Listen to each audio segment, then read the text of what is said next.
Sa loob ng marangyang mansyon ng pamilyang Valderrama, araw-araw nilunok ni Amelia ang pang-iinsulto ng biyenan at ang katahimikan ng asawang walang lakas ng loob.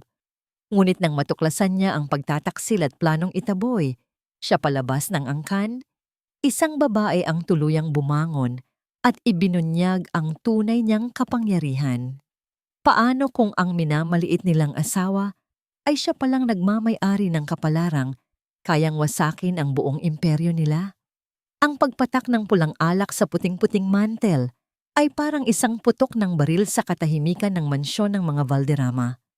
Nanginig ang kamay ni Amelia habang hawak pa rin ang bote ng mamahaling vino. Isang mantsa, isang maliit na bilog na kulay dugo sa telang minana, padi umano mula sa lola ng kanyang asawa. Sa isang iglap, ang lahat ng ingay sa paligid, ang mahinang tunog ng mga kubyertos, ang halos pabulong na usapan ng mga kasambahay sa kusina ay biglang naglaho. Tanging ang matalim na tingin ng kanyang biyena na si Doña Esmeralda Valderrama ang naroon, tumutusok sa kanyang pagkatao. Hindi! Pabulong na usal ni Amelia sa sarili.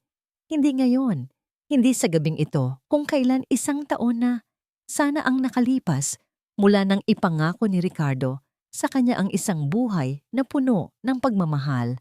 Ngunit huli na ang lahat. Amelia. Malamig na parang yelo ang boses ni Doña Esmeralda. Hindi ito pasigaw, ngunit sapat na para marinig ng bawat sulok ng malawak na hapagkainan. Dahan-dahan itong ibinaba ang kanyang kopita. Ang kilos ay puno ng kalkuladong paghamak. Ano na naman itong kapabayaan mo? Naramdaman ni Amelia ang pag-init ng kanyang mga pisngi. Ang mga mata ng dalawang kasambahay na naghahanda ng pagkain ay panakaw na sumusulyap sa kanya. Puno ng awa, ngunit walang magawa. Pasensya na po, Mama. Halos hindi lumabas ang kanyang boses. Hindi ko po sinasadya. Isang mapaklang tawa ang kumawala sa mga labi ni Doña Esmeralda. Hindi sinasadya? Ilang beses ko bang dapat sabihin sa'yo na ang mantel na yan ay mas matanda pa sa pinanggalingan mo? But then again, what can I expect? May mga bagay talagang hindi kayang bilhin ng pera, tulad ng modo at pinag-aralan. Bawat salita ay parang sampal. Lumingon si Amelia sa kanyang asawa, si Ricardo na nakaupo sa kanyang kanan. Naghahanap ng tulong ng kahit anong senyales na ipagtatanggol siya. Ngunit si Ricardo ay abala sa pag-aaral sa kanyang plato na para bang ang disenyo nito ang pinakamahalagang bagay sa mundo.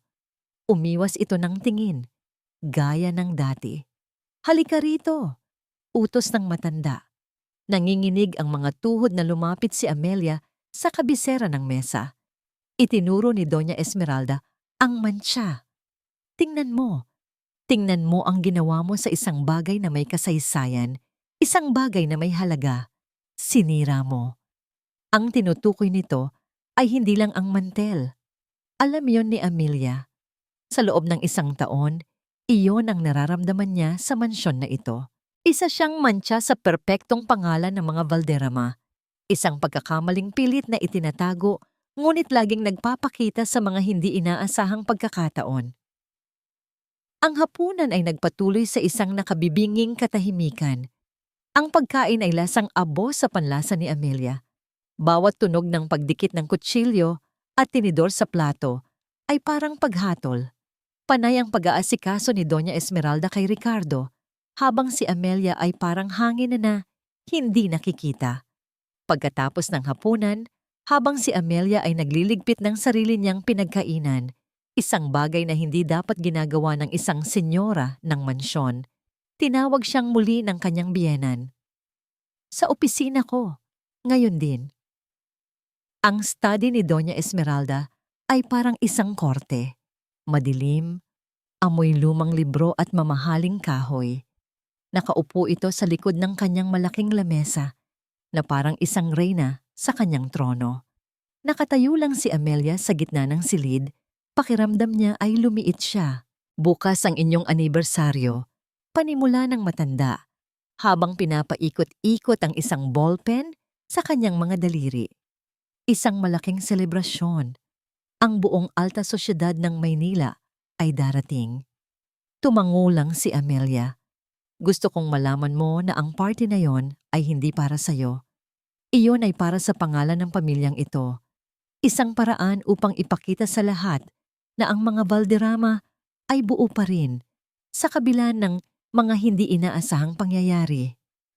Malinaw ang pagduduro nito sa kanya. Naiintindihan ko po. Mabuti, sabi ni Doña Esmeralda. Tumatayo at lumalakad palapit sa kanya. Hinawakan nito ang kanyang baba. Pilit na itinaas ang kanyang mukha. Dahil ang party bukas, ang magiging gabi ng paghuhukom, diyan natin malalaman kung karapat-dapat ka ba talagang manatili sa pamilyang ito o kung isa ka lang talagang pagkakamali na kailangan ng itama. Binitawan siya nito ng marahas. Pakiramdam ni Amelia ay nawalan ng hangin ang kanyang baga. Pagbalik niya sa kanilang silid, nadatnan niyang nakahiga na si Ricardo, nakatalikod sa kanya. Ang paghinga nito ay malalim at pantay, isang malinaw na pagkukunwaring tulog na. Hindi na napigilan ni Amelia. Pumasok siya sa banyo at binuksan ang gripo para walang makarinig. Doon, sa harap ng salamin, bumuhos ang mga luhang kanina pa niya pinipigilan. Naalala niya ang mga pangako ni Ricardo. Poprotektahan kita, Amelia. Kahit kay mama, mahal na mahal kita. Ang mga salitang yon na minsan ay musika sa kanyang pandinig, ngayon ay parang lason na sumusunog sa kanyang puso.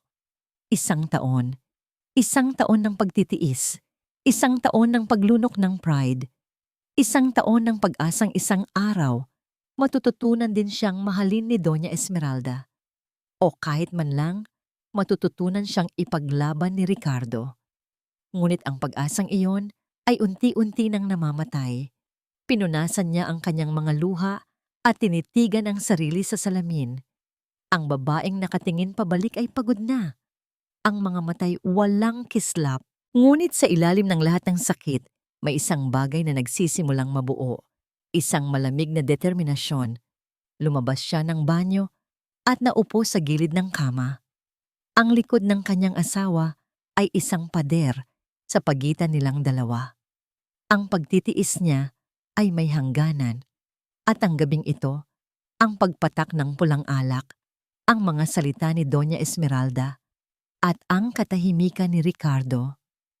Iyon na ang huling patak. Maya-maya pa, bumukas ang pinto ng kanilang silid nang walang katok. Pumasok si Doña Esmeralda. May daladalang isang ngiting hindi abot sa kanyang mga mata. Hindi nito pinansin ang kunwaring tulog na anak. Ang mga mata nito ay nakatuon lamang kay Amelia. Mag-enjoy ka sa anniversary party ninyo bukas, Amelia. Sabi nito sa isang boses na puno ng tagumpay. Dahil iyon na ang huli mong gabi bilang isang Valderrama. Pagkasabi niyon, isinara nito ang pinto at ang mahinang pag-click ng seradura ay parang isang sentensya ng kamatayan para sa buhay na pinangarap ni Amelia. Ang mga salita ni Doña Esmeralda ay nanatiling nakabitin sa hangin. Mas malamig pa kaysa sa artipisyal na lamig na ibinubuga ng air conditioner. Iyon na ang huli mong gabi bilang isang Valderrama. Hindi na bumalik si Amelia sa kama. Paano siya makakatulog sa tabi ng isang lalaking hindi man lang siya kayang ipagtanggol? Paano siya pipikit kung alam niyang ang bukas na ipinangako sa kanya ay isa na lamang malaking kasinungalingan? Naupo siya sa may bintana, pinagmamasdan ang perpektong hardin ng mansyon na naliligo sa liwanag ng buwan. Ang lahat sa labas ay payapa, isang malaking kabalintunaan sa digmaang nagaganap sa loob ng kanyang dibdib. Sa katahimikan ng gabi, ang mga alaala ay nagsimulang dumalaw na parang mga multo. Bigla, hindi na ang hardin ng Valderrama ang kanyang nakikita, kundi ang isang maliit na parke sa Quezon City. 2 taon na ang nakalilipas. Biglang buhos ang ulan noon at silang dalawa ni Ricardo ay tumakbo para sumilong sa ilalim ng isang malaking puno ng akasya. Basang-basa sila, tumatawa, masaya. Amelia, sabi ni Ricardo noon habang hinahawi ang basang buhok na dumidikit sa kanyang mukha. Ang mga mata nito'y kumikinang, puno ng isang uri ng pagsintang hindi pa niya nakikita sa kahit kanino. Alam kong simple ka lang. Alam kong hindi ka galing sa mundong ginagalawan ko. Pero sa'yo ko nakita ang lahat. Hinawakan nito ang kanyang mga kamay. Hindi ko maipapangako sa'yo ang isang buhay na walang problema. Kilala mo si Mama. Pero ito ang pangako ko, Amelia Reyes. Hinding-hindi kita pababayaan. Kahit anong mangyari, ipaglalaban kita. At doon, sa ilalim ng buhos ng ulan, lumuhod si Ricardo at inilabas ang isang maliit na kahon. Hindi ito mamahalin, isang simpleng singsing na may maliit na bato. Ngunit para kay Amelia, iyon ang pinakamahalagang bagay sa buong mundo. Isang mainit na patak ng luha ang gumulong sa kanyang pisngi, pabalik sa kasalukuyan. Lumingon siya at tiningnan ang natutulog na si Ricardo. Nasaan na ang lalaking nangako sa kanya sa ilalim ng puno ng akasya? Ang lalaking yun ba at ang lalaking ito na nagkukunwaring tulog para takasan ng problema ay iisang tao? Ang sakit. Ang sakit isipin na ang pag-ibig na minsan ay naging kanlungan niya. Ngayon ay ang mismong kulungang sumasakal sa kanya. Naalala rin niya ang unang beses na ipinakilala siya ni Ricardo kay Doña Esmeralda sa isang mamahaling restaurant sa The Fort. Suot niya ang pinakamaganda niyang bestida, ngunit pakiramdam niya ay hubad na hubad siya sa ilalim ng mapanuring tingin ng matanda. "So you're Amelia?" sabi nito, hindi man lang ngumiti. Tiningnan siya nito mula ulo hanggang paa na para bang sinusuri ang isang kabayong ipanglalaban sa karera. "Reyes? Saan sa Manila nanggagaling ang mga Reyes na yan?" "Taga Quezon City po." Magalang niyang sagot. "Ah, iyon lang ang sinabi ng matanda. Isang salita, ngunit ang kahulugan ay malinaw. Hindi ka taga rito, hindi ka kabilang." Mula noon, hindi na nagbago ang pakikitungo nito. At si Ricardo, na laging matapang kapag silang dalawa lang, ay nagiging isang maamong tupa sa tuwing nasa harapan na sila ng kanyang ina. Napabuntong hininga si Amelia. Pumasok siya sa walk-in closet para kumuha ng kumot. Habang kinukuha niya ito, napansin niya ang suit ni Ricardo na isinuot nito kanina, nakasabit sa isang tabi. Kinuha niya iyon para ilagay sa basket ng mga labahin, ngunit nang mahawakan niya ang kwelyo, may naamoy siyang kakaiba. Hindi iyon ang pabango ni Ricardo, hindi rin iyon ang pabango niya. Ito ay isang amoy na matamis ngunit matapang, pabango ng isang babae. Biglang kumabog ng malakas ang kanyang dibdib. Pamilyar ang amoy.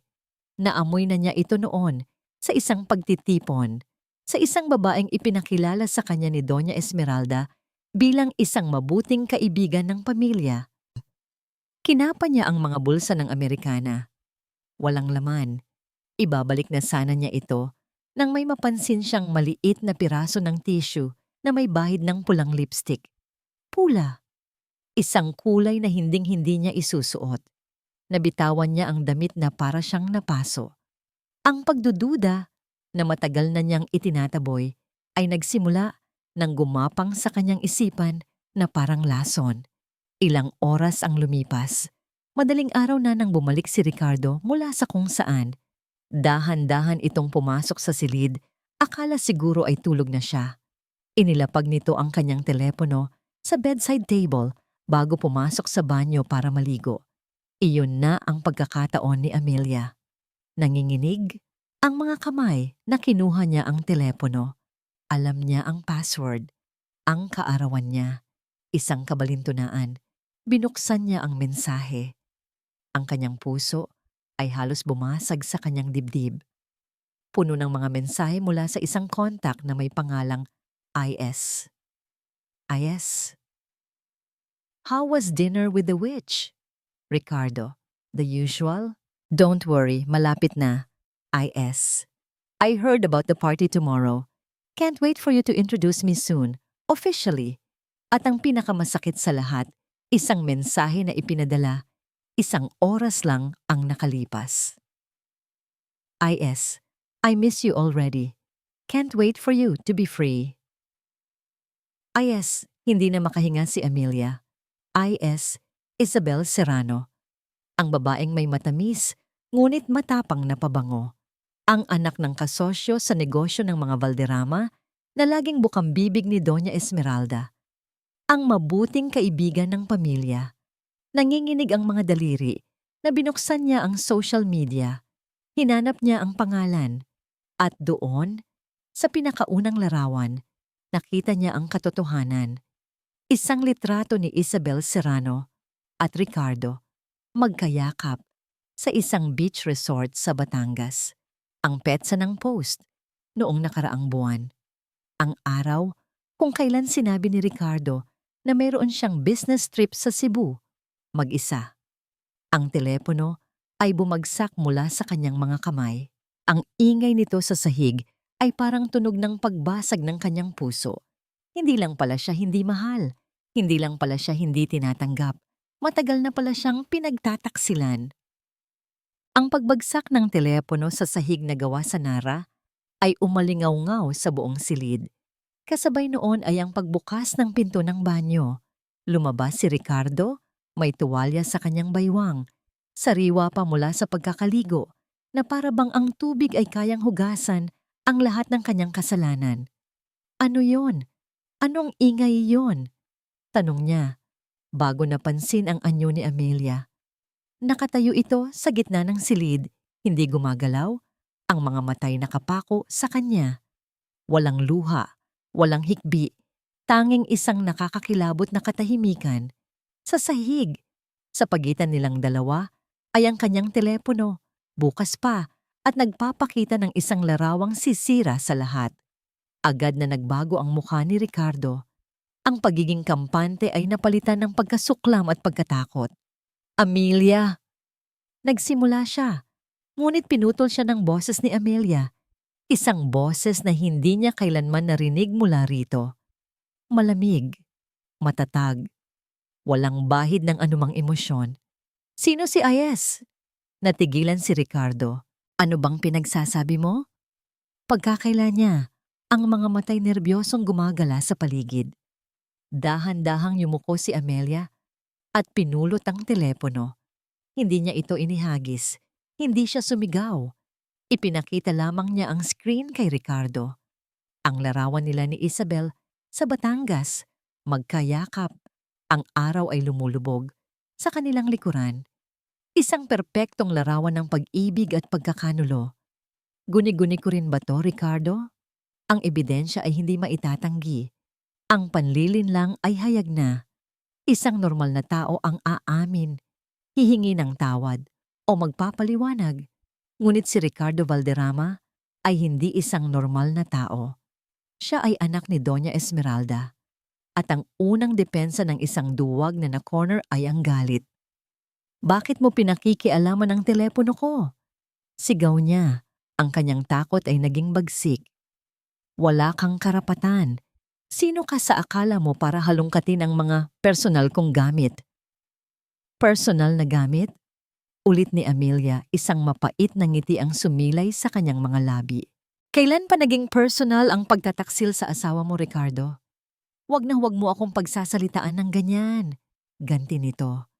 Kung hindi ka sana laging nagdududa, kung hindi sana napakakitid ang utak mo, hindi sana tayo aabot sa ganito. Palagi ka na lang naghahanap ng problema. Ang mga sigawan ay umabot sa labas ng silid at gaya ng inaasahan, bumukas ng malakas ang pinto. Si Doña Esmeralda, nakasuot pa ng kanyang mamahaling silk robe, ay pumasok na parang isang bagyo. Ang kanyang mga mata ay agad na lumipat mula kay Amelia patungo sa kanyang anak na halos hubad pa. Anong kaguluhan ito? Tanong ng matanda. Ang boses ay matinis. Si Amelia, Ma, mabilis na sumbong ni Ricardo na para bang isang batang nagsusumbong sa playground. Pinakikialaman niya ang telepono ko. Pinagbibintangan niya ako. Tiningnan ni Doña Esmeralda si Amelia na may sukdulang pagkamuhi. Lumapit ito at tin-snatched ang telepono mula sa kamay ni Amelia. Isang sulyap lang sa larawan ay sapat na. Ngunit imbes na magalit sa anak, ang kanyang puot ay mas lalong ibinuhos sa manugang. At ano ngayon? Hamon niya kay Amelia. Anong inaasahan mo? Na ang isang lalaking tulad ng anak ko ay makukontento sa isang babaeng tulad mo? Walang pinag-aralan, walang yaman, walang maipagmamalaki, kundi ang mukha niyang kaawa-awa. Bawat salita ay isang punyal. Ngunit kakaiba, hindi na ito gaanong masakit. Parang manhid na ang puso ni Amelia. Hindi ka ba nahihiya? Patuloy ni Doña Esmeralda.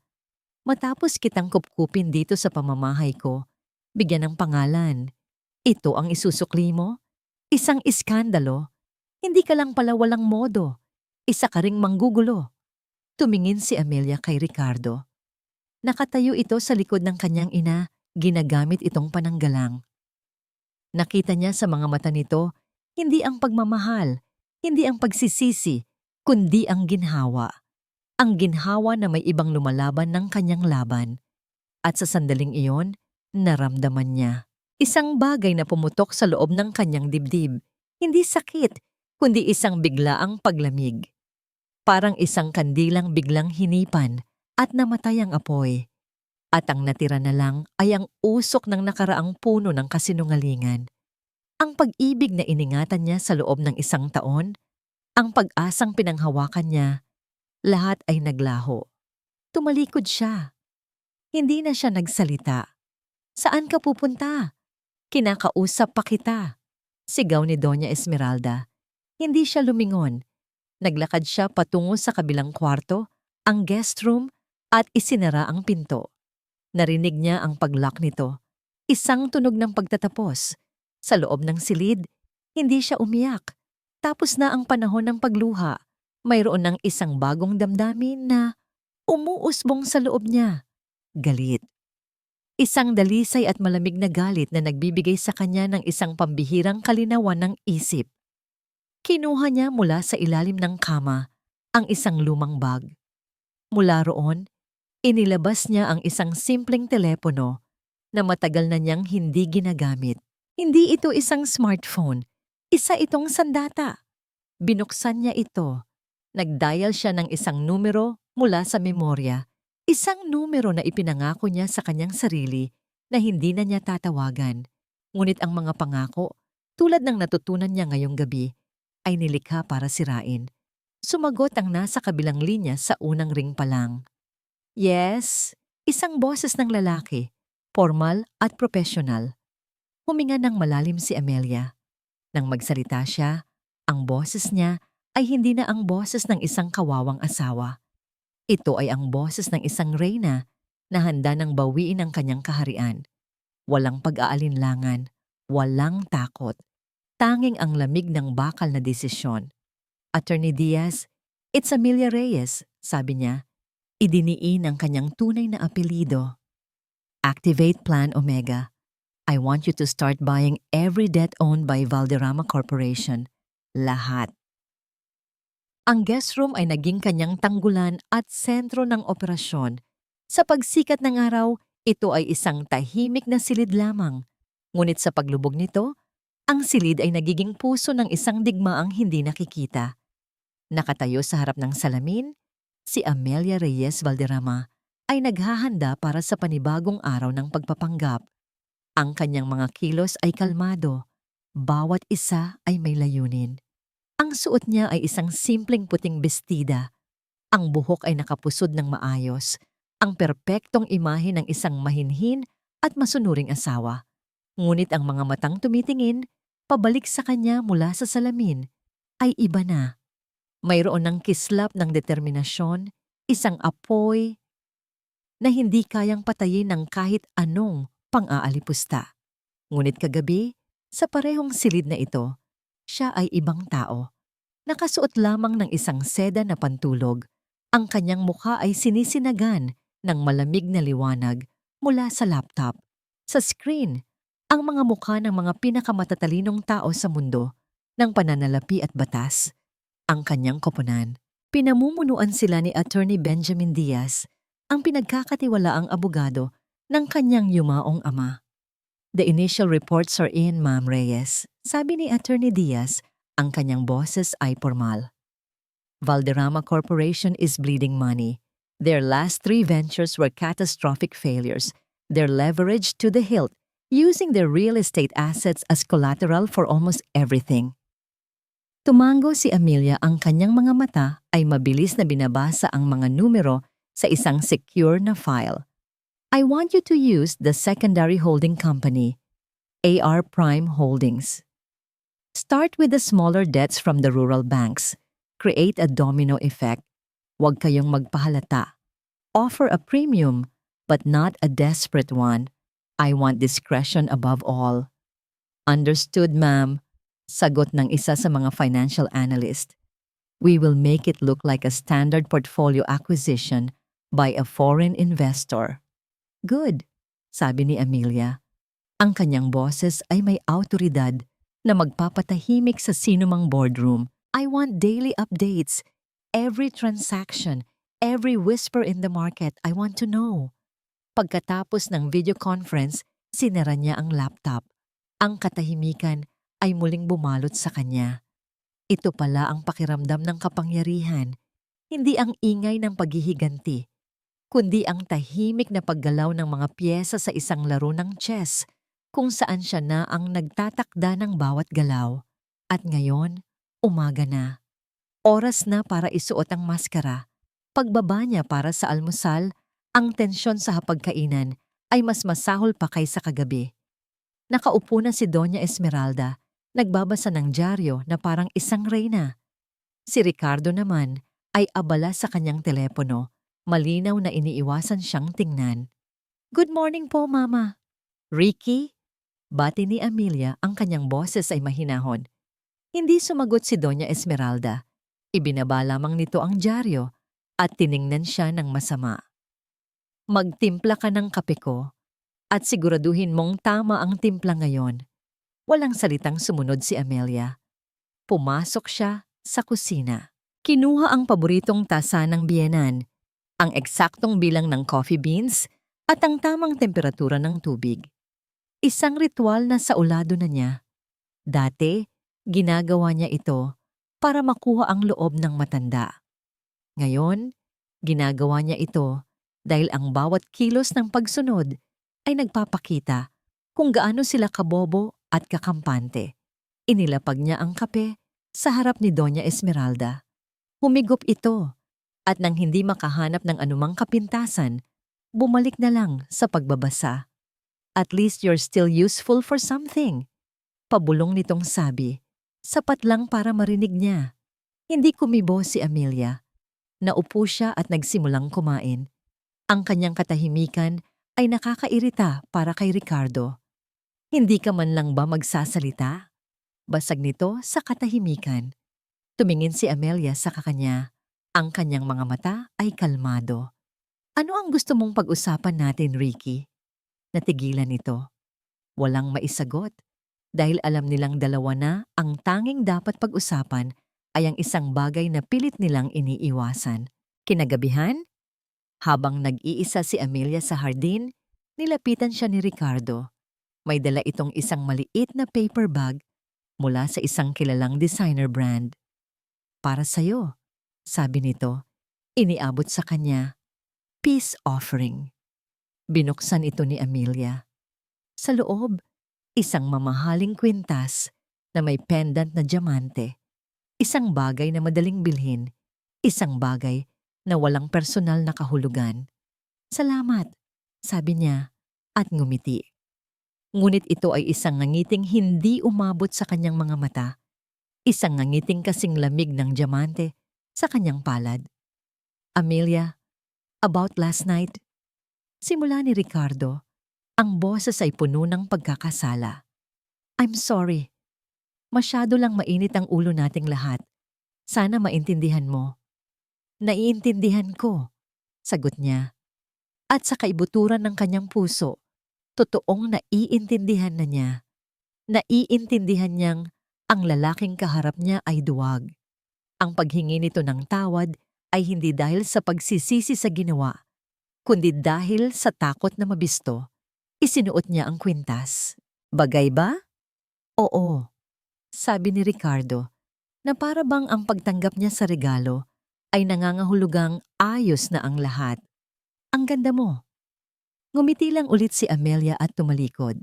Sa isip niya, ito lang pala ang halaga ng sakit na pinaramdam mo sa akin? Isang kwintas? Ang bawat araw ay naging isang pag-arte. Sa umaga, siya ang asawang Valderrama na walang imik. Tinitiis ang masasakit na salita ni Doña Esmeralda, ang malamig na pakikitungo ni Ricardo. Ngunit sa gabi, siya si Amelia Reyes, ang utak sa likod ng unti-unting pagbagsak ng imperyong kanilang ipinagmamalaki. Isang linggo bago ang kanilang anibersaryo, habang nasa isa na namang video conference, ibinigay ni Attorney Diaz ang pinakahihintay niyang balita. Ma'am, sabi ng abogado, isang bihirang ngiti ang makikita sa mukha nito. Nakuha na natin ang major creditor, ang VCI Holdings, ang may hawak sa pinakamalaking utang ng Valderrama Corporation para sa kanilang bagsak na resort project sa Palawan. Napahawak ng mahigpit si Amelia sa kanyang upuan. Anong ibig sabihin yan, attorney? Ibig sabihin, Ma'am Reyes, sabi ni Attorney Diaz, we now own 60% of their total debt. Isang alon ng tagumpay ang dumaloy sa buong katawan ni Amelia. 60%. Hawak na niya sila sa leeg. Pagkatapos ng tawag, tumayo siya at dumungaw sa bintana ng kanyang silid. Mula roon, tanaw niya si Doña Esmeralda sa hardin, abala sa pag-uutos sa hardinero kung paano dapat gupitin ang mga rosas. Ang reyna sa kanyang kaharian, walang kamalay-malay na ang mga pader ng kanyang palasyo ay unti-unti nang ginuho ng taong pinakahinahamak niya. Ang bigat sa dibdib ni Ricardo Valderrama ay parang isang malaking bato na hindi niya maialis. Sa bawat araw na lumilipas papalapit sa kanilang anibersaryo, lalo itong bumibigat. Ang katahimikan ni Amelia ay mas masakit pa kaysa sa kanyang mga sigaw. Ang kanyang pagiging masunurin ay mas nakakakilabot kaysa sa kanyang pagre-rebelde. Nakaupo siya ngayon sa kanyang opisina, ngunit ang mga numero sa financial reports sa kanyang harapan ay parang mga langgam na gumagapang ng walang direksyon. Ang kanyang isip ay nasa ibang lugar. Nasa Batangas, kasama si Isabel. Nasa ilalim ng puno ng akasya, kasama si Amelia. Nasa isang magulong sitwasyon na siya mismo ang lumikha. Duwag. Ang salitang iyon ay umalingaw-ngaw sa kanyang isipan. Iyon ang nakita niya sa mga mata ni Amelia noong gabing iyon. At ang pinakamasakit sa lahat, alam niyang totoo. Pumasok ang kanyang ina sa opisina nang hindi kumakatok gaya ng dati. Ricardo, nakasimangot ka na naman, sabi ni Doña Esmeralda habang inilalapag ang isang folder sa kanyang mesa. Huwag mong hayaang sirain ng babaeng yon ang araw mo. Malapit nang matapos ang lahat ng ito. Binuksan ni Ricardo ang folder. Ito ay mga dokumento tungkol sa panukalang pagsasanib ng Valderrama Corporation at ng Serrano Holdings. Isang alyansang magliligtas sa kanila sa bingit ng pagkalugi. Isang alyansang nakasalalay sa pagpapakasal niya kay Isabel. Ang mga Serrano ay naghihintay na lang ng oo mo, sabi ng kanyang ina, na para bang nag-aalok lamang ng isang tasa ng kape. Isipin mo, anak, ang kinabukasan ng pamilyang ito ay nasa iyong mga kamay. Huwag mong biguin ang iyong ama. Ang pagbanggit sa kanyang yumaong ama. Iyon ang laging huling baraha ni Doña Esmeralda. Ang barahang hindi niya kayang talunin. Ma, paano si Amelia? Mahinang tanong niya. Isang matalim na tingin ang ipinukol sa kanya ng matanda. Si Amelia? Anong meron kay Amelia? Isa siyang pagkakamali na kailangan ng itama. Huwag kang mag-alala. Aalis siyang may kaunting pera sa bulsa. Mas malaki pa sa kinikita ng buong angkan niya sa buong buhay nila. Maging praktikal ka, Ricardo. Praktikal. Ganoon lang kadali para sa kanyang ina. Itapon ng isang taong minsan niyang minahal na parang isang basahan. Pakiramdam ni Ricardo ay nasusuka siya. Ngunit ano ang magagawa niya? Ang buong buhay niya ay sinanay siyang sumunod. Kinahapunan, nag-text si Isabel. Dinner? Same place. I miss you. Isang bahagi niya ang gustong tumanggi. Ngunit ang isa pang bahagi, ang duwag na bahagi, ay hinahanap ang madaling paraan. Mas madaling makasama si Isabel na laging nakangiti at walang hinihingi, kundi ang kanyang pagsunod, kaysa harapin ang tahimik na paghatol sa mga mata ni Amelia. Sa isang mamahaling restaurant sa Makati, naghihintay na si Isabel. Maganda ito, sopistikada, at bagay na bagay sa pangalan ng mga Valderrama. "Ricky, darling!" Bati nito, hinalikan siya sa pisngi. "I'm so excited for the party." Sabi ng mami mo, may malaki raw siyang sorpresa. Tumangulang si Ricardo, pilit ng ngumiti. "So kailan mo ba siya kakausapin?" Tanong ni Isabel habang hinahawakan ang kanyang kamay sa ibabaw ng mesa. "We can't keep this a secret forever. I want the world to know you're mine." Ang kanyang mga salita ay malambing, ngunit ang mga mata'y matalas. May pagnanais, may ambisyon. Naisip ni Ricardo kung minahal ba siya talaga ni Isabel o ang minahal nito ay ang pangalang Valderrama. Sasagot na sana siya nang biglang may tumayong anino sa kanilang tabi. "Magandang gabi." Ang boses na yon, ang boses na bumabagabag sa kanyang mga panaginip. Napatingala si Ricardo at doon nakatayo si Amelia. Hindi umiiyak, hindi galit. Nakasuot ito ng isang simpleng itim na bestida, ngunit ang tindig nito ay parang isang reyna. Kasama nito ang isang matandang lalaki na mukhang pamilyar, si Attorney Diaz, ang abogado ng pamilya Reyes. Nanlamig ang buong katawan ni Ricardo. Binitawan niya ang kamay ni Isabel na para siyang napaso. "Amelia, anong ginagawa mo rito?" Nautal niyang tanong. Ang mga mata ni Amelia ay hindi tumingin kay Isabel. Nakapako lang ang mga ito sa kanya. At sa mga matang yon, wala ng sakit, wala ng pagmamahal. Ang tanging nakita niya ay awa. "May meeting lang kami ng aking abogado." Sagot niya. Ang boses ay kalmado. Tumingin ito sa magkahawak nilang kamay bago siya binitawan ni Isabel. "Mukhang abala kayo." "Sino ka ba?" Mataray na tanong ni Isabel. Hindi pa rin nakikilala ang babae. Sa kanyang harapan, o marahil ay ayaw lang kilalanin. Isang bahagyang ngiti ang gumuhit sa mga labi ni Amelia. Ako ang asawa niya." Ang titig ni Amelia ay bumaling kay Isabel sa unang pagkakataon. Walang galit, tanging isang malamig na pagsusuri. "You must be Isabel Serrano. Ikinagagalak kitang makilala." Pagkatapos ay bumaling siyang muli kay Ricardo.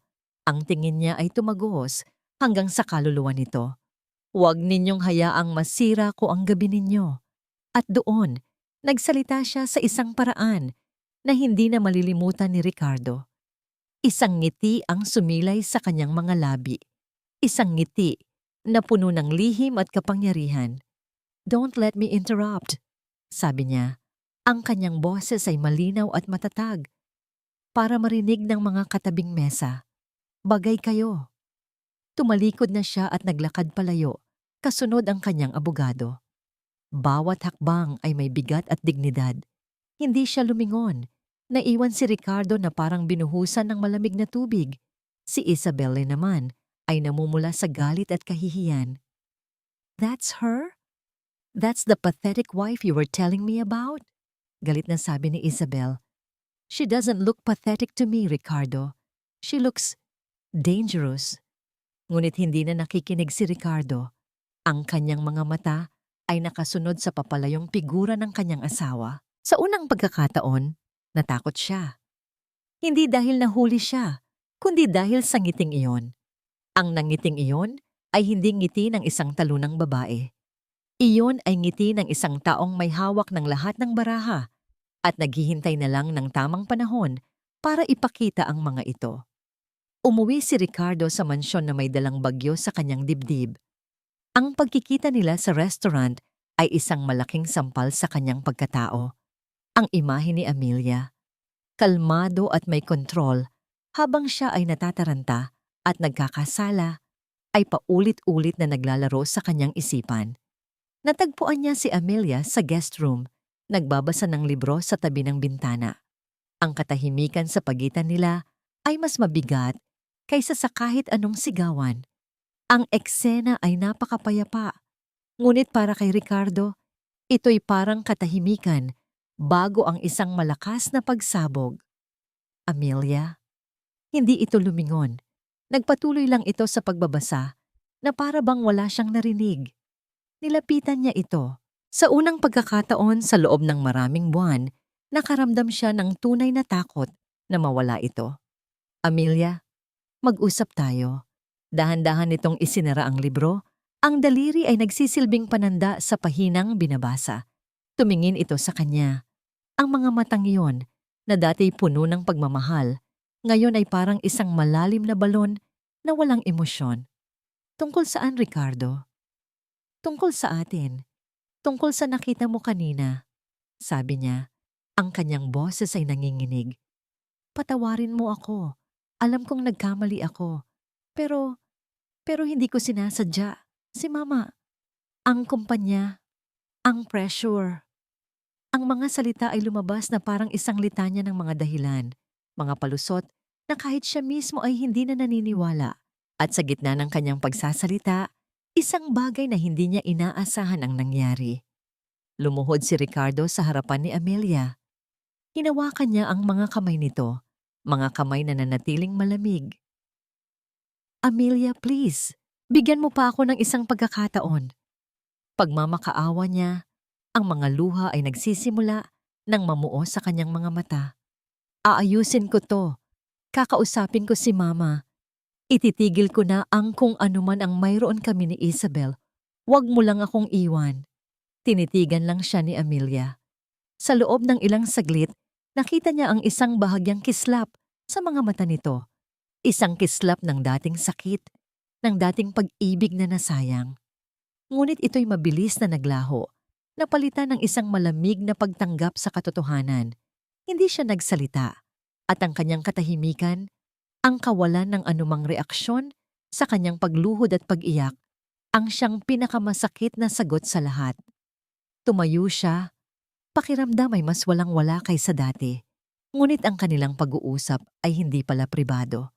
Ang pinto ay bumukas ng walang katok, at si Doña Esmeralda ay pumasok na may nag-aapoy na mga mata. Malinaw na narinig nito ang lahat. Anong kahibangan ito, Ricardo? Sigaw nito. Lumuluhod ka sa harapan ng babaeng yan? Matapos kanyang ipahiya sa publiko? Mabilis na tumayo si Ricardo. Hindi mo naiintindihan. Ako pa ang hindi nakakaintindi. Putol ng matanda. Ang tingin nito ay bumaling kay Amelia. Puno ng matinding galit. Nakita nito sa kanyang manugang hindi na isang kaawa-awang biktima, kundi isang banta. Isang kalaban na kailangang durugin. So ito pala ang plano mo, sabi ni Doña Esmeralda. Dahan-dahang lumalapit kay Amelia. Gagamitin mo ang kahinaan ng anak ko para sirain ang pamilyang ito? Para makuha ang gusto mo? Akala mo siguro matalino ka na, ano? Wala po akong ginagawang masama. Mahinahong sagot ni Amelia. Wala? Isang mapaklang tawa ang kumawala sa matanda. Kung ganoon, ano ito? Mula sa likod, kinuha ni Doña Esmeralda ang isang folder, ang parehong folder na dinala nito kanina sa opisina ni Ricardo. Ngunit hindi na ito naglalaman ng mga business proposal. Inihagis niya ang laman nito sa mukha ni Amelia. Ang mga papel ay nagsiliparan sa sahig. Bank statements, mga pekeng ledger, mga dokumentong maingat na ginawa para magmukhang si Amelia ay naglilipat ng pera mula sa isang household account patungo sa isang personal na account na hindi alam ni Ricardo. Ano to? Gulat na tanong ni Ricardo habang pinupulot ang isang papel. Tingnan mo, anak, sabi ni Doña Esmeralda. Ang kanyang boses ay puno ng pagkukunwaring sakit. Habang tayo ay nagtatrabaho para sa pamilyang ito, ang asawa mo ay ninanakawan tayo ng patalikod. Maliit na halaga lang sa simula para hindi mahalata. Isang magnanakaw na nakatira sa ilalim ng ating bubong. Tiningnan ni Ricardo ang mga papel, ang mga numero, ang pangalan ni Amelia. Sa isip ng isang taong desperado at naghahanap ng kakapitan, ang mga pekeng dokumento ay naging katotohanan. Mas madaling paniwalaan na si Amelia ay masama kaysa tanggaping siya ang nagkulang. Amelia, totoo ba to? Tanong niya. Ang kanyang pagmamakaawa kanina ay napalitan ng pagdududa at pagkasuklam. Tumingin si Amelia mula sa mga papel sa sahig patungo kay Ricardo. Pagkatapos ay kay Doña Esmeralda. Nakita niya ang lahat, ang desperadong plano. Ang huling, maruming alas. Hindi siya nagsalita para ipagtanggol ang sarili. Para saan pa? Ang hatol ay naibigay na bago pa man magsimula ang paglilitis. Ang kanyang katahimikan ay kinuha ni Ricardo bilang isang pag-amin. Ang huling hibla ng tiwala ay naputol. Ang pag-ibig na minsan niyang naramdaman ay naging abo, tinangay ng hangin ng kasinungalingan. Umiling-iling si Ricardo, ang kanyang mukha ay puno ng pait. Hindi ko akalain. Akala ko iba ka. Ang mga salitang yon ang huling patak. Hindi na siya lumingon pa. Tumalikod ito at iniwan si Amelia kasama ang kanyang ina, na ngayon ay may ngiti ng isang demonyong nagtagumpay. Naiwan si Amelia sa silid. Nakatayo sa gitna ng mga nagkalat na kasinungalingan. Hindi na siya nasasaktan. Hindi na siya galit. Ang tanging nararamdaman niya ay isang malinaw at nakakapasong determinasyon. Ang laro ay nagsimula na. At ang mga Valderrama, sila mismo ang gumawa ng huling galaw na magiging dahilan ng kanilang pagbagsak. Ang bisperas ng kanilang anibersaryo ay may kakaibang ingay. Isang ingay ng marangyang paghahanda na pilit tinatakpan ang nakabibinging katahimikan sa pagitan ng mga taong nakatira sa mansyon. Puspusan ng pag-aayos. Ang mga pinakamahuhusay na caterers sa Maynila ay abala sa pag-setup ng kanilang mga kagamitan sa malawak na hardin. Ang mga florists ay maingat na inilalagay ang daan-daang puting rosas at orchids sa bawat sulok ng bahay. Ang mga ilaw na parang mga bituin ay ikinakabit sa mga puno. Ang mansyon ng mga Valderrama ay nag-aanyong isang palasyo para sa isang engkantadong gabi. Ngunit sa loob, ang mga nakatira dito ay parang mga multo. Nagkakasalubong sila sa mga pasilyo ng walang imikan. Isang tingin mula kay Doña Esmeralda na puno ng paghamak. Isang mabilis na pag-iwas ng tingin mula kay Ricardo na puno ng pagkakasala at pagkalito. At mula kay Amelia, isang kalmadong pagwawalang bahala na mas tumutusok pa kaysa sa kahit anong galit. Mula nang mangyari ang insidente ng pagnanakaw, lalong naging kampante si Doña Esmeralda. Sa kanyang isipan, tapos na ang laban. Hawak na niya ang alas na sisira kay Amelia sa mata ng kanyang anak at ng buong lipunan. Kung kakailanganin. Si Ricardo naman ay mas lalong lumayo, nalulunod sa kasinungalingan ng kanyang ina at sa sarili niyang kahinaan. Para kay Amelia, ang bawat kilos nila ay isang kumpirmasyon, isang patunay na tama ang landas na kanyang tinatahak. Pumasok siya sa kanyang silid, ang guest room na naging kanyang opisina at pugad. Ang kanyang mga gamit ay halos hindi nagalaw. Nakaupo siya sa harap ng bintana, pinagmamasdan ng kaguluhan sa hardin sa ibaba. Ang lahat ay abala sa paghahanda para sa isang party na hindi nila alam ay isa palang entablado para sa isang malaking pagbagsak. Tumunog ang kanyang personal na telepono, ang teleponong tanging si Attorney Diaz lang ang nakakaalam. "Yes, Attorney?" Sagot niya. Ang kanyang boses ay mahinahon. Sa kabilang linya, ang boses ng abogado ay puno ng isang formal, ngunit hindi maitagong tagumpay. "It's done, Ma'am Reyes." Isang sandali ng katahimikan. Huminga ng malalim si Amelia. Lahat? Lahat. Kumpirma ni Attorney Diaz. The last of the major assets used as collateral, including the deed to the Forbes Park property, has been officially transferred to AR Prime Holdings this afternoon. Every outstanding loan, every corporate bond, every single piece of paper that gives anyone leverage over Valderrama Corporation is now in our possession. Napapikit si Amelia. Naramdaman niya ang bigat na matagal na niyang pasan-pasan. Ang sakit, ang kahihiyan, ang mga luhang pilit niyang tinago ay unti-unting naglalaho. You are now, for all intents and purposes, the owner of the Valderrama estate and its failing business empire, pagtatapos ng abogado. Salamat, attorney. Maraming salamat sa inyong lahat, sabi ni Amelia. Ang kanyang boses ay may bahagyang panginginig, hindi dahil sa takot, kundi dahil sa bigat ng kapangyarihang hawak na niya ngayon. Pagkatapos ng tawag, nanatili siyang nakatingin sa labas. Tapos na, ang lahat ng paghahanda, ang lahat ng gabing walang tulog, ang lahat ng pagtitiis, ay mayroon ng katapusan. Ang kailangan na lang niyang gawin ay hintayin ang pagbubukas ng kurtina. Ilang oras pa ang lumipas. Gabi na. Kumatok ng malakas sa kanyang pinto at bago pa man siya makasagot, bumukas na ito. Pumasok si Doña Esmeralda, may daladalang isang asul na folder at isang ngiti na puno ng paghamak. Ang kanyang lakad ay parang isang general na susuriin ang kanyang bihag. Nandito ka lang pala, sabi nito. Inilapag ang folder sa ibabaw ng maliit na mesa. Akala ko, nag-eempake ka na. Hindi sumagot si Amelia. Hinintay lang niya ang susunod na sasabihin ng matanda. Binuksan ni Doña Esmeralda ang folder at inilabas ang isang dokumento. Isang piraso ng papel na magpapatunay ng kanyang ganap na tagumpay sa kanyang isipan. Divorce papers, sabi nito, habang idinadausdos ang papel sa mesa palapit kay Amelia. Pinirmahan na ni Ricardo. Wala nang atrasan ito. Tiningnan ni Amelia ang papel. Naroon nga ang pirma ng kanyang asawa, isinulat ng madiin at walang pag-aalinlangan. Isang pirma na sumisira sa lahat ng kanilang pinagsamahan. 1 taon na ang nakalipas, ang makita ito ay dudurog sa kanya.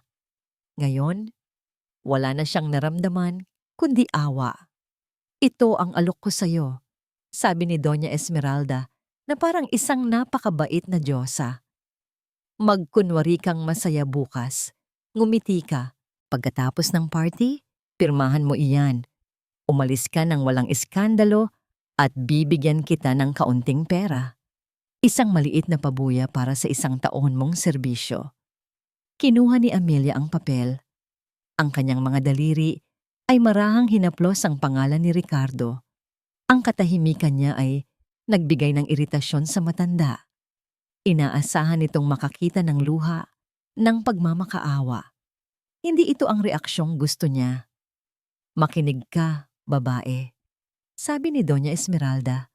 Ang kanyang boses ay bumaba at naging puno ng pagbabanta. Pirmahan mo yan pagkatapos ng party bukas. Umalis ka ng walang iskandalo at bibigyan kita ng kaunting pera. Kung hindi, iniwan nitong nakabitin ang mga salita sa hangin. Isang malinaw na banta. Ang banta ng kahihiyan, ng pagkasira ng pangalan gamit ang mga pekeng ebidensya ng pagnanakaw. Ngumiti lang si Doña Esmeralda, kontento na sa kanyang huling salita, at tumalikod na para umalis. Naiwan si Amelia. Hawak ang papel. Tinitigan niya ito. Isang kasunduan sa paghihiwalay. Isang dokumento na sumisimbolo sa kanyang kabiguan bilang asawa. Ngunit sa kanyang mga kamay, ito ay isa na lamang walang kwentang piraso ng papel. Isang props sa dula-dulaan na magtatapos na bukas. Ang bigat ng divorce papers sa kanyang kamay ay mas magaan kaysa sa inaasahan niya. Hindi ito ang bigat ng isang nawasak na pangarap. Ito ay ang bigat ng isang katotohanang matagal na niyang dapat tinanggap. Nakatayo si Amelia sa gitna ng silid. Isang piraso ng papel lang ang tanging katibayan ng isang taon ng kanyang buhay na nasayang. Ang mga salita ni Doña Esmeralda ay umalingaw-ngaw pa rin sa kanyang pandinig. Ang pirma ni Ricardo ay nakatatak na parang isang peklat sa papel. Ito na, ang huling yugto ng kanyang pagiging isang balderrama. Naupo siya sa kama. Tiningnan niya ang paligid ng guest room na naging kanlungan niya. Ang mga dingding na ito ang nakasaksi sa kanyang mga tahimik na luha, sa kanyang mga gabing walang tulog, sa kanyang pagbabagong anyo mula sa isang biktimang umiiyak patungo sa isang estratehistang kumikilos. Ngunit kahit gaano pa siya kalakas ngayon, hindi niya maiwasang maramdaman ang isang matinding kirot. Ito ang sandali nang lahat ay nawala. Nawala na ang lalaking minsan niyang pinangarap makasama habang buhay. Ang Ricardo na nakilala niya sa ilalim ng puno ng akasya, ang Ricardo na nangakong ipaglalaban siya, ay matagal nang patay. Ang natitira na lang ay isang anino, isang duwag na nagtatago sa likod ng kanyang ina. Nawala na ang pangarap ng isang pamilya. Dumating siya sa mansyon na ito na may dalang pag-asa, handang magmahal at mag-alaga hindi lang sa kanyang asawa, kundi pati na rin sa ina nito. Ngunit ang ipinalit sa kanyang pag-ibig ay paghamak. Ang kanyang pag-aalaga ay tinawag na kapabayaan. Nawala na ang kanyang pagkatao. Sa loob ng isang taon, pilit niyang binago ang sarili para magkasya sa hulma ng mga balderrama. Tinago niya ang kanyang talino. Nilunok niya ang kanyang mga opinyon. Naging anino siya ng sarili niya. Isang palamuti sa braso ng kanyang asawa. Hinaplos niya ang kanyang braso. Wala na ang mga pasa mula sa mahigpit na pagkakahawak ni Ricardo nung una silang mag-away. Ngunit ang mga pasas sa kanyang puso at kaluluwa ay mas malalim. Tumingin siya sa mga lumang gamit sa kanyang bag. Nandoon ang isang maliit na music box na regalo ni Ricardo noong unang buwan nila. Ang pinatuyong bulaklak mula sa una nilang date. Mga simbolo ng isang pag-ibig na akala niya ay totoo. Kinuha niya ang mga ito, isa-isa, at inilagay sa basurahan. Hindi dahil sa galit, kundi dahil sa pagtanggap. Tapos na ang yugto na yon. Dumungaw siya sa bintana. Sa hardin sa ibaba, nakita niya ang isang eksenang tuluyang pumatay sa kung anumang natitirang pag-asa sa kanyang puso. Dumating si Isabel Serrano. Maganda, kumpiyansa, nakasuot ng isang damit na halatang mamahalin. Sinalubong siya ni Ricardo na may ngiti. May ibinulong si Isabel dito at tumawa sila pareho. Mula sa malayo, mukha silang perpektong magkasintahan na naghahanda para sa kanilang party. Kumilos si Isabel na parang siya na ang tunay na may bahay, nagtuturo sa mga waiter, inaayos ang mga bulaklak, habang si Ricardo ay sumusunod na parang isang tuta. Iyon na, ang huling larawan. Pumasok muli si Amelia sa silid. May isang bagay pa siyang kailangang gawin. Kinuha niya ang nag-iisang wedding portrait na itinago niya sa silid na ito. Isang larawan nilang dalawa ni Ricardo, kuha sa araw ng kanilang kasal. Pareho silang nakangiti, mga ngiting puno ng pangarap at pag-asa. Tinitigan niya ito ng matagal. Ang babae sa larawan, ang Amelia na yon, ay puno ng pag-ibig at walang muwang. Gusto niya itong yakapin at sabihing, mag-ingat ka. Gusto niya itong bigyan ng babala. Ngunit huli na ang lahat. Dahan-dahan, ngunit may katiyakan, pinunit niya ang larawan sa gitna. Ang tunog ng papel na napupunit ay parang tunog ng kadenang tuluyan ng nalagot. Ang dalawang kalahati ay nahulog sa sahig. Ang dalawang tao sa larawan ay magkahiwalay na, gaya ng nararapat. Hindi na siya umiyak. Wala nang luhang natitira. Ang nararamdaman niya ay hindi na sakit. Ito ay isang nakakabinging katahimikan, isang pagiging manhid, isang malawak na kawalan na nagbibigay daan sa isang bagong simula. Lumapit siya sa salamin at tinitigan ang sarili. Ang babaeng nakatingin pabalik ay hindi na ang babaeng nasa larawan. Ang mga mata nito ay hindi na puno ng pangarap, kundi puno ng isang malamig na apoy. Ang mga labi nito ay hindi na nakangiti ng may pag-asa, kundi nakakurba sa isang linya ng matibay na desisyon. Sa unang pagkakataon, sa loob ng 1 taon, hindi niya nakita ang isang asawang bigo at nasasaktan. Nakita niya ang isang babaeng hindi niya nakilala, isang estrangherang may mga matang matalas at handa ng lumaban. Hinawakan niya ang kwintas na bigay ni Ricardo, ang peace offering. Malamig ito sa kanyang balat. Hinubad niya ito at inilagay sa ibabaw ng divorce papers. Itinaas niya ang kanyang baba, huminga ng malalim, at bumulong sa sarili niyang refleksyon sa salamin. Tapusin na natin to. Ang mansyon ng mga Valderrama ay kumikinang na parang isang hiya. Isang hiya sa dilim ng gabi. Ang hangin ay puno ng amoy ng mga puting rosas at mamahaling pabango. Ang mahinang tunog ng isang string quartet ay nagsisilbing musika sa mga bulungan at pekeng tawanan ng alta sosyedad ng Maynila. Ang lahat ay perpekto. Isang perpektong kasinungalingan. Sa gitna ng lahat, si Doña Esmeralda Valderrama ay ang araw kung saan umiikot ang lahat ng planeta. Bawat ngiti niya ay kalkulado. Bawat pakikipagkamay ay may mensahe. Siya ang reyna at ito ang kanyang kaharian. Sa kanyang tabi, si Ricardo, gwapo sa kanyang itim na suit, ay ginagampanan ang papel ng isang perpektong anak at asawa, kahit na ang kanyang mga ngiti ay hindi umabot sa kanyang mga mata. Congratulations sa inyong anibersaryo, Ricardo, Doña Esmeralda. Bati ng isang senador. Nasaan ang maganda mong may bahay? Ngumiti si Doña Esmeralda, isang nangiting matamis ngunit may lason. Oh, si Amelia. Baka nagpapaganda pa. You know, she's a simple girl. Hindi sanay sa ganitong mga pagtitipon. Ang mga salita ay sapat na. Isang maliit na patak ng lason sa tenga ng bawat bisita. Ang mga bulungan ay nagsimula. Kawawang Ricardo, naipit sa isang hindi niya ka-level. Narinig ko, hindi raw talaga boto si Donya sa kanya. Sa tabi ni Ricardo, halos hindi humihiwalay si Isabel Serrano.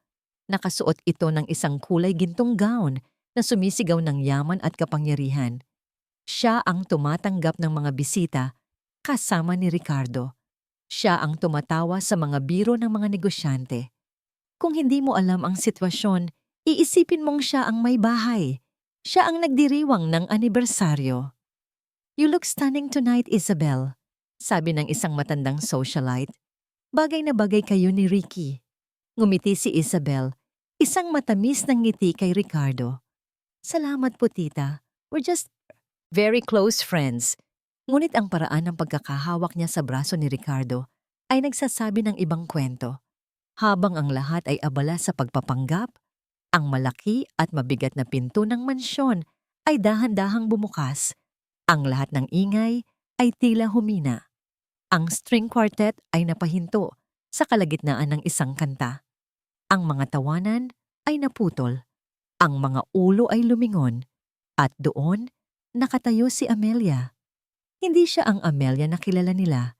Hindi siya ang babaeng laging nakayuko na may mga matang puno ng kalungkutan. Ang babaeng nakatayo sa may pinto ay nakasuot ng isang kulay dugong pulang bestida.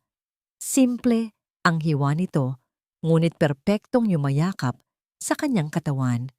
Ang kanyang buhok ay nakaayos sa isang eleganteng paraan na nagpapakita ng kanyang mahabang leeg.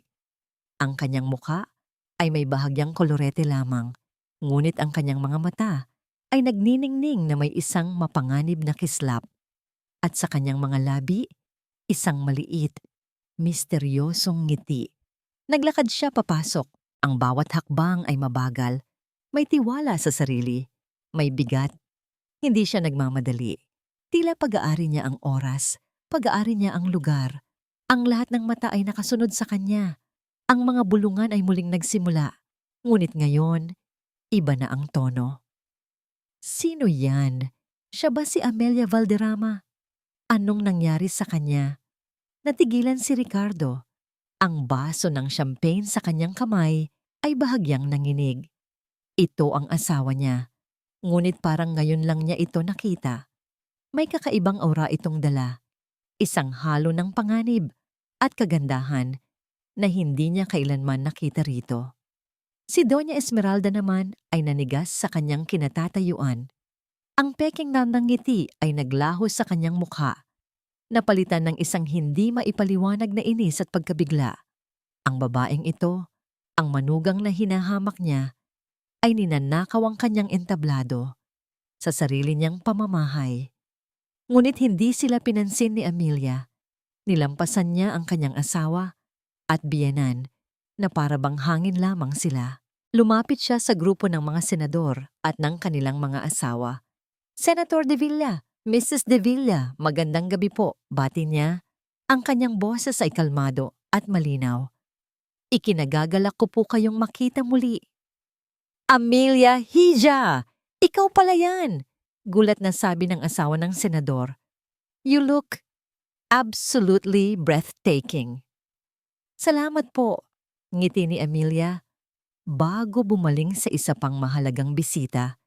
Mr. Tan, kumusta po ang biyahe ninyo mula sa Singapore? Isa-isa niyang binati ang mga mahahalagang tao sa silid. Alam niya ang kanilang mga pangalan. Alam niya ang kanilang mga negosyo.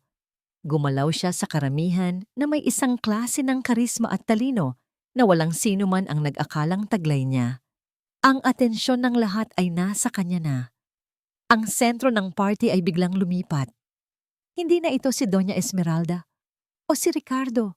Ito na si Amelia. Ang galit sa mukha ni Doña Esmeralda ay hindi na maitago. Ang pagwawalang bahala sa kanya ni Amelia ay isang direktang insulto. Ang paghanga sa mga mata ng mga bisita para sa kanyang manugang ay isang sampal sa kanyang pagkatao. Hindi siya papayag, hindi sa gabing ito. Habang si Amelia ay nakikipag-usap sa isang embahador, si Doña Esmeralda ay nagmartsa patungo sa maliit na entablado kung saan naroon ang quartet. Kumuha siya ng isang baso at tinidor at pinatunog ito ng malakas. Ting! Ting! Ting! Ang ingay ay pumutol sa lahat ng usapan. Ang lahat ay lumingon sa kanya. Nakuha na niyang muli ang atensyon. Kinuha niya ang mikropono mula sa namumuno ng banda. Ladies and gentlemen, may I have your attention please? Sabi niya. Ang kanyang boses ay matamis na parang pulot. Ngunit ang mga mata ay matalim na nakatuon kay Amelia. Salamat sa inyong pagdalo sa gabing ito para ipagdiwang ang unang anibersaryo ng aking anak na si Ricardo at ng kanyang asawa, si Amelia. Ang paraan ng pagbigkas niya sa pangalan ni Amelia ay puno ng paghamak. Tumingin si Amelia sa kanya. Ang kanyang muka ay kalmado pa rin. Ang misteryosong nangiti ay hindi nawawala sa kanyang mga labi. At bilang isang regalo, patuloy ni Doña Esmeralda, itinaas ang kanyang boses para marinig ng lahat. I have a very special anniversary gift for my daughter-in-law. Ang lahat ng tunog sa hardin ay naglaho. Ang tanging maririnig na lang ay ang boses ni Doña Esmeralda Valderrama sa mikropono, mataginting at puno ng kapangyarihan. Ang lahat ng mata ay nakatuon sa kanya. Pagkatapos ay lumilipat kay Amelia, na nakatayo ng may perpektong kahinahunan sa gitna ng karamihan. 1 taon na ang nakalipas mula nang buksan ng aming pamilya, ang aming mga puso at aming tahanan sa isang dalagang simple. Panimula ni Doña Esmeralda, ang kanyang mga salita ay pinahiran ng huwad na kabaitan. Isang babaeng walang maipagmamalaki, kundi ang kanyang sarili. Itinuring namin siyang tunay na pamilya. Ibinigay namin ang lahat. Bawat salita ay may dalang kahulugan, isang pampublikong pagpapahayag ng kanyang kabutihang loob at ng kakulangan ni Amelia. Ang mga bulungan ay naging mas malakas. Ngunit kung minsan, patuloy ng matanda, ang kanyang boses ay nagkaroon ng bahid ng kalungkutan. Ang pag-ibig ay hindi sapat. Ang pinagmulan ay isang bagay na hindi maitatago. At ang utang na loob ay isang salitang madaling kalimutan. Naglakad siya pababa ng entablado. dahan-dahan, na parang isang aktres sa isang madramang eksena. Ang kanyang mga mata ay hindi humihiwalay kay Amelia. Huminto siya sa mismong harapan nito. Mula sa kanyang katulong, kinuha niya ang isang asul na folder, ang parehong folder na ibinigay niya kay Amelia noong nakaraang gabi. Kaya ngayong gabi, bilang regalo ko sa iyo, Amelia, sabi niya, ang kanyang boses ay halos pabulong na, ngunit sapat na para marinig ng mga nakapaligid ay ang iyong kalayaan. Binuksan niya ang folder at inilabas ang divorce papers. Itinaas niya ito para makita ng lahat ang pirma ni Ricardo. Ang kahihiyan ay nakahain na. Ang hatol ay ibinigay na. Ang buong alta sosyedad ay saksi sa pampublikong pagtatakwil kay Amelia Valderrama. Ang mga tao ay napasinghap. Ang mga kamera ng telepono ay nagsimulang itaas. Si Ricardo ay nakatayo sa isang tabi, hindi makatingin ng diretso. Ang mukha ay puno ng pagkakasala. Si Isabel din naman ay may isang maliit, matagumpay na ngiti sa kanyang mga labi. Ang buong mundo ay naghihintay na si Amelia ay masira. Umiyak, magmakaawa, mag-iskandalo. Ngunit hindi yun ang nangyari.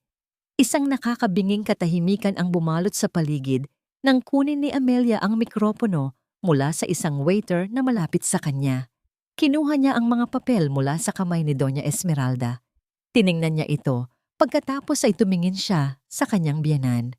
At pagkatapos, ngumiti siya. Isang nangiting totoo, malawak at nakakagulat. Maraming salamat po, Doña Esmeralda, sabi ni Amelia. Ang kanyang boses ay malinaw at matatag, umalingaw-ngaw sa buong hardin. Thank you for this gift. A gift of freedom indeed. Nagulat ang lahat, lalo na si Doña Esmeralda. Hindi ito ang inaasahan niyang reaksyon. At bilang kapalit, patuloy ni Amelia, ang kanyang mga mata ay nag-aapoy na may kakaibang liwanag. Please accept my gift to you. Tumingin siya sa may gate ng mansyon. Sa hudyat na yon, pumasok si Attorney Benjamin Diaz kasama ang dalawang lalaking nakaunipormeng pang-security at may dalang mga maleta. Ang mga bulungan ay naging mas malakas. Sino ang mga ito? Anong nangyayari? Naglakad si Attorney Diaz patungo sa tabi ni Amelia at ibinigay sa kanya ang isang makapal na itim na folder. Doña Esmeralda, Ricardo, sabi ni Amelia. Ang kanyang boses ay walang bahid ng galit. Tanging ang lamig ng isang negosyante na isinasara ang isang deal. For a year, you made me believe that I was nothing, na ako ay isang pulubi na pinulot lamang sa kung saan, na dapat akong magkaroon ng utang na loob dahil sa pangalang Valderrama. Tumingin siya sa mga bisita. But tonight, let me reintroduce myself. Hindi ako si Amelia, ang kawawang asawa ni Ricardo Valderrama. Huminga siya ng malalim at sa kanyang mga susunod na salita, ang pundasyon ng mundo ng mga Valderrama ay nagsimulang gumuho. My name is Amelia Reyes, the sole heir to the Reyes conglomerate. Isang malakas na agos ng pagkabigla ang dumaan sa karamihan. Reyes conglomerate? Ang bagong higante sa real estate at technology? Ang kumpanyang laging minamaliit ni Doña Esmeralda bilang bagong yaman? Ang mukha ni Doña Esmeralda ay namutla. Hindi totoo yan. Nagsisinungaling ka.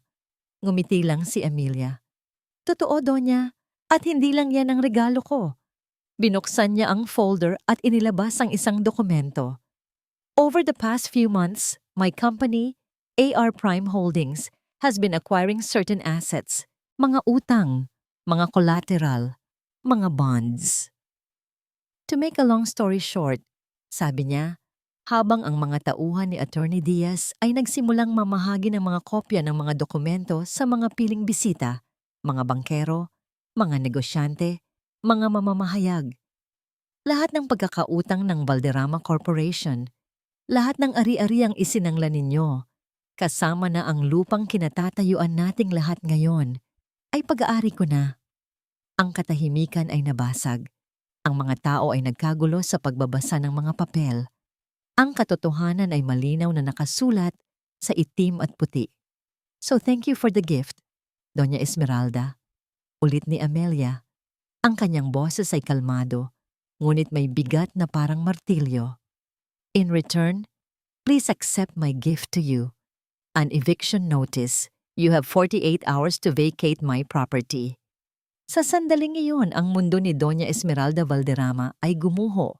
Ang kanyang mga mata ay nanlaki sa hindi paniniwala. Pagkatapos ay sa matinding galit at sa huli, sa purong takot. Napahawak siya sa kanyang dibdib, humihingal. At sa harap ng lahat ng taong minsan ay yumuyukod sa kanya, ang dakilang matriarch ng mga Valderrama ay bumagsak sa damuhan, walang malay. Nagkagulo ang mga tao. Ang mga katulong ay sumugod para tulungan si Doa Esmeralda. Si Isabel ay napatulala, hindi makapaniwala sa nangyayari. Sa gitna ng kaguluhan, ang tanging hindi gumagalaw ay si Ricardo. Nakatayo siyang parang isang estatwa, nakatingin kay Amelia, ang kanyang mukha ay isang maskara ng pagkalito, pagsisisi at lubos na pagkabigla. Nilapitan siya ni Amelia, ang kanilang mga mundo ay tuluyan ng magkaiba. Tinitigan niya ang lalaking minsan niyang minahal ng buong puso. Ang party ay tapos na. Ang pagpapanggap ay tapos na. Tapos na ang party, Ricardo. Sabi ni Amelia. Ang kanyang boses ay malinaw sa kabila ng ingay. At tapos na rin tayo. Tumalikod siya at nagsimulang maglakad palayo. Papalabas ng hardin. Papalayo sa kaguluhan. Papalayo sa buhay na muntik nang sumira sa kanya. Iniwan niya sa kanyang likuran ang mga piraso ng isang basag na imperyo. Ang bawat hakbang ni Amelia palayo sa mansyon ay parang pag-alis ng isang mabigat na kadena sa kanyang mga paa. Ang ingay ng mga ambulansya, ang sigawan ng mga bisita, ang kaguluhan, lahat ay unti-unting humihina sa kanyang likuran na parang isang malayong panaginip. O mas tamang sabihin, isang masamang bangungot na sa wakas ay nagtapos na. Sa labas ng malaking gate, isang itim na kotse ang tahimik na naghihintay. Binuksan ni Attorney Diaz ang pinto para sa kanya. Bago siya pumasok, narinig niya ang isang desperadong tawag. Amelia! Lumingon siya. Tumatakbo palapit si Ricardo. Ang kanyang perpektong ayos na buhok ay nagulo na. Ang kanyang mamahaling suit ay lukot na. Ang kanyang mukha ay basang-basa sa pinaghalong pawis at luha. Huminto ito sa harapan niya. Humihingal.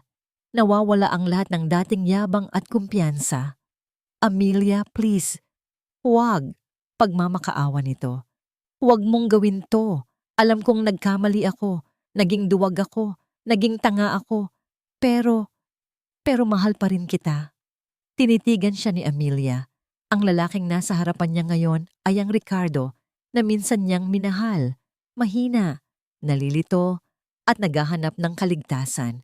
Ngunit ang pagtingin niya rito ay iba na. Wala nang galit, wala nang sakit, tanging isang malalim na awa. Huli na ang lahat, Ricardo. Mahinahon niyang sagot. Ang pagmamahal na sinasabi mo, matagal mo nang pinatay. Gabi-gabi. Sa bawat pagtalikod mo sa akin, sa bawat pag-iwas mo ng tingin, sa bawat salitang hindi mo sinabi para ipagtanggol ako. Pero kaya ko pang bumawi, giit nito. Kaya nating ayusin to. Simulan natin ulit. Umiling si Amelia. Isang malungkot na ngiti ang sumilay sa kanyang mga labi. Hindi mo naiintindihan. Hindi ko ginawa ito para maghiganti sa iyo o sa ina mo. Ginawa ko ito para iligtas ang sarili ko. Ginawa ko ito dahil sa loob ng 1 taon, hinayaan kong tapakan ninyo ang pagkatao ko. Hinayaan kong paniwalain ninyo ako na wala akong halaga. Ang gabing ito, sabi niya, habang itinatapon ang isang huling sulyap sa mansyon na dati niyang tinawag na tahanan, ay hindi tungkol sa inyo. Ito ay tungkol sa akin. Sa pagbawi ko sa sarili kong buhay. Paano na ako? Tanong ni Ricardo. Ang kanyang boses ay naging parang sa isang batang nawawala. Tinitigan siya ni Amelia sa mata. Matuto kang tumayo sa sarili mong mga paa, Ricardo, at matuto kang mabuhay sa mga resulta ng mga pinili mo. Tumalikod na siya at pumasok sa kotse. Habang umaandar ito palayo, hindi na siya lumingon pa. Sa side mirror, nakita niya ang papaliit na figura ni Ricardo na iwang nakaluhod sa gitna ng daan, sa labas ng isang paraisong hindi na kailanman magiging sa kanya. Ilang buwan ang lumipas. Ang araw ay ginintuan sa paglubog nito sa Manila Bay. Ang tanawin mula sa penthouse office ng Reyes Conglomerate Tower ay nakakamangha. Nakatayo si Amelia sa likod ng isang malaking glass window. Hawak ang isang tasa ng tsa. Hindi na siya si Mrs. Valderrama. Hindi na rin siya ang kawawang si Amelia. Siya na si Miss Amelia Reyes, ang bagong chairperson at CEO ng isa sa pinakamabilis na lumagong kumpanya sa bansa. Ang balita tungkol sa pagbagsak ng mga Valderrama ay naging laman ng mga usapan sa loob ng ilang linggo. Ang kanilang mga ari-arian ay na-liquidate. Ang mansyon sa Forbes Park ay naibenta. Si Doña Esmeralda, matapos atakehin sa puso, ay nagpapagaling sa isang maliit na bahay sa probinsya, malayo sa karangyaan na kanyang kinasanayan. Si Ricardo ay nawala na lang na parang bula. Huling nakita di umano na sinusubukang magsimula ng isang maliit na negosyo. Si Isabel Serrano ay mabilis na itinanggi ang anumang kaugnayan sa kanya. Hindi na sila muling nag-usap pa, hindi na rin kailangan. Isang pinto ang bumukas sa likod niya. Ma'am Reyes, narito na po ang mga board members para sa huling meeting. Lumingon si Amelia. Isang ngiting puno ng kumpiyansa ang nasa kanyang mga labi. Papasok na ako. Pumasok siya sa boardroom. Ang lahat ng miyembro, mga lalaking mas matatanda at mas may karanasan kaysa sa kanya, ay tumayo bilang paggalang. Naupo siya sa kabisera ng mesa, isang lugar na dati para sa kanyang ama. Isang lugar na ngayon ay nararapat sa kanya. Good afternoon, gentlemen. Panimula niya. Ang kanyang boses ay may awtoridad at talino. Let's begin. Pagkatapos ng matagumpay na pulong, bumalik siya sa kanyang opisina. Habang papalubog na ang araw, mag-isa siyang nakatayo. Pinagmamasdan ng mga ilaw ng syudad na unti-unting nabubuhay. Tumunog ang kanyang telepono, isang bagong numero. Isang bagong mensahe mula sa isang taong bago niya palang nakikilala. Isang arkitekto na nakasama niya sa isang charity event. Ngumiti si Amelia. Isang ngiting totoo. Isang ngiting payapa. Hindi niya sinagot agad ang tawag. Ibinalik niya ang kanyang atensyon sa tanawin sa labas. Marami pang oras. Sa unang pagkakataon, sa kanyang buhay, hawak niya ang sarili niyang oras, ang sarili niyang buhay. Ang paghihiganti ay matamis, sabi nila. Ngunit ang natuklasan ni Amelia ay isang bagay na mas malalim. Ang tunay na tagumpay ay hindi ang pagbagsak ng iyong mga kaaway. Ang tunay na tagumpay ay ang kapayapaan na iyong nararamdaman kapag sa wakas, malaya ka na. Sa pagtatapos ng kwento ni Amelia, malinaw na ang kapangyarihan ay hindi kailanman nawawala. Ito'y pansamantalang kinukuha lamang ng mga taong umaabuso. Ang mga nanliit, nagtaksil, at nagtangkang itaboy, siya palabas ng pamilyang Valderrama, ay tuluyang hinarap ang bunga ng sarili nilang kasakiman. Ang mga lihim na inakala nilang magliligtas sa kanila ay naging dahilan ng kanilang pagbagsak, habang ang babaeng minamaliit nila ay muling isinilang na mas matatag at mas malaya. Ngunit higit sa paghihiganti, ang kwentong ito ay pagpapatunay na ang tunay na hustisya ay nagmumula sa kakayahang bawiin ang kontrol sa sariling buhay. Sa pagbitaw ni Amelia sa wasak na kasal, pinili niya ang dangal kaysa titulong walang saysay at ang sariling halaga kaysa huwad na pagtanggap. Sa mga nakikinig ngayon, kumusta kayo? May mga sandali ba sa buhay ninyo na kayo'y minamaliit o ipinaramdam na wala kayong halaga? Sa tingin ninyo, tama ba ang piniling landas ni Amelia? Ibahagi ninyo ang inyong saloobin. Mahalaga ito sa amin.